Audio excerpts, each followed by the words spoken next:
मुलांनो, शाळेतला हा वर्ग बघा. आता या वर्गाला किती दार आहेत, किती खिडक्या आहेत आणि या वर्गामध्ये किती बाक आहेत ते सांगा बरं. शाबास. या वर्गाला 2 दार आहेत, 4 खिडक्या आहेत आणि वर्गामध्ये 22 बाक आहेत. हे उत्तर देण्यासाठी आपण त्या गोष्टी मोजल्या, बरोबर ना? नैसर्गिक संख्या मोजण्यासाठी वापरलेल्या 1, 2, 3, 4 या संख्यांना मोज संख्या असं म्हणतात. मोज संख्यांनाच नैसर्गिक संख्या असंही म्हणतात. नैसर्गिक संख्येचा महत्त्वाचा गुणधर्म म्हणजे कोणत्याही संख्येच्या पुढची एकनी जास्त असलेली संख्या ही नैसर्गिक संख्या असते. उदाहरणार्थ 5च्या पुढची एकनी जास्त असलेली संख्या 6.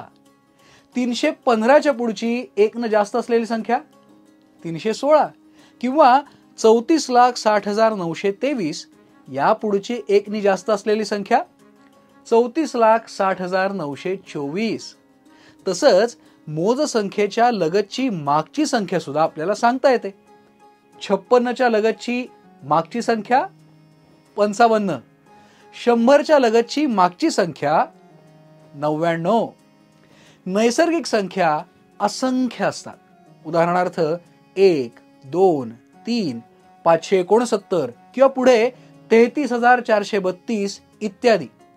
जेव्हा बेरीज वजाबाकी क्रिया करतो ना, तेव्हा प्रामुख्याने वजाबाकी करताना धनसंख्या कमी पडायला लागल्या. उदाहरणार्थ 15 वजा 15 म्हणजे काही शिल्लकच नाही. तेव्हा 0 या संख्येची गरज जाणवली आणि त्यानंतर ऋण संख्यांची गरज निर्माण झाली.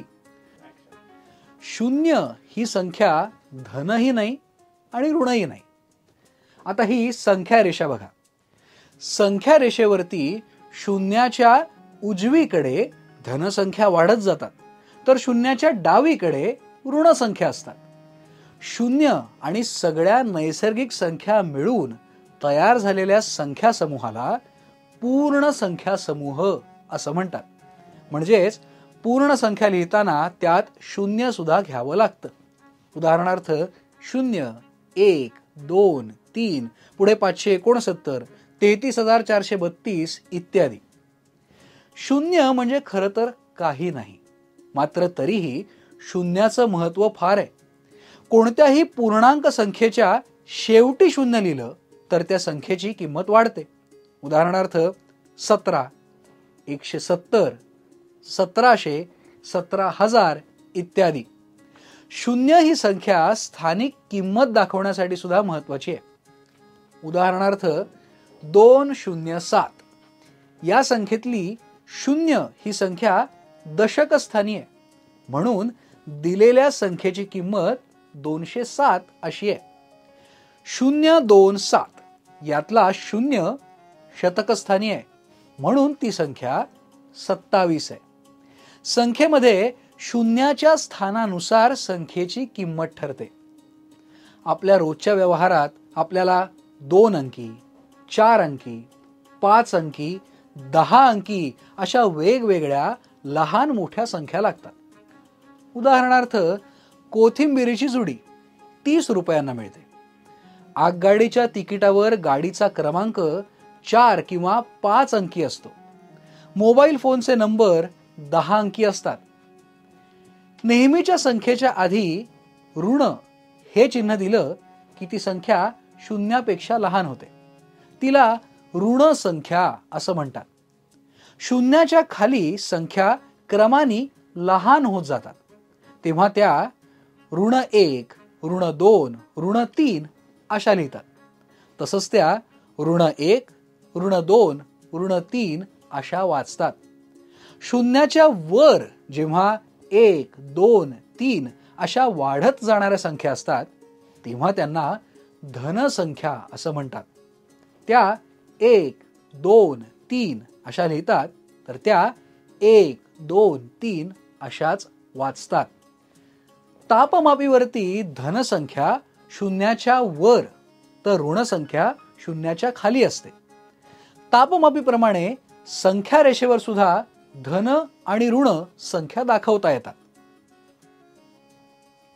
पुन्हा एकदा ही संख्या रेषा बघूया. संख्या रेषेवर शून्याच्या उजवीकडे धन 1, धन 2, धन 3 अशा एकक अंतरावर संख्या लिहिलेल्या असतात. त्यांना धन संख्या म्हणतात. म्हणून त्यांच्या लेखनाआधी हे अधिकचं चिन्ह लिहितात. शून्याच्या डावीकडे ऋण 1, ऋण 2, ऋण 3 अशा एकक अंतरावर संख्या दिलेल्या असतात. त्यांना ऋण संख्या असं म्हणतात. म्हणजेच संख्या रेषेवर धनसंख्या आणि ऋण संख्या शून्याच्या विरुद्ध दिशांना असतात. व्यवहारात धनसंख्येच्या आधी अधिक हे चिन्ह देत नाहीत. मात्र ऋण संख्येच्या आधी ऋण हे चिन्ह लिहावं लागतं. ऋण म्हणजेच वजा. शून्याला कोणतंही चिन्ह देत नाहीत. व्यवहारात समुद्र सपाटीपासूनची डोंगराची उंची धन संख्येने दाखवली जाते, तर समुद्र तळाची खोली ऋण संख्येने दाखवली जाते. अशा धन आणि ऋण संख्या तुम्ही कुठे पाहिल्यात सांगा बरं? बरोबर, तापमापक, लिफ्ट, फ्रीज अशा ठिकाणी धन आणि ऋण संख्यांची बटणं किंवा खुणा आपल्याला दिसतात. पदार्थ गोठवण्यासाठी, थंड करण्यासाठी, त्याचं तापमान कमी करण्यासाठी तापमापकावरील ऋण संख्या निवडावी लागते. उदाहरणार्थ, या पाण्याचा बर्फ करण्यासाठी. तर पदार्थ तापवण्यासाठी, उकळण्यासाठी, त्याचं तापमान वाढवण्यासाठी, भाजण्यासाठी, तळण्यासाठी या क्रियांसाठी तापमान वाढवावं लागतं. म्हणजेच धनसंख्यांचा वापर करावा लागतो.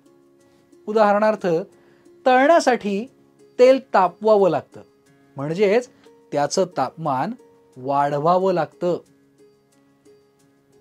वर्तमानपत्रात आज काश्मीरमध्ये बर्फ पडला तेव्हा तापमान -5 अंश झालं होतं अशी बातमी येते, तेव्हा ऋण तापमान हे शून्याच्या खाली येतं.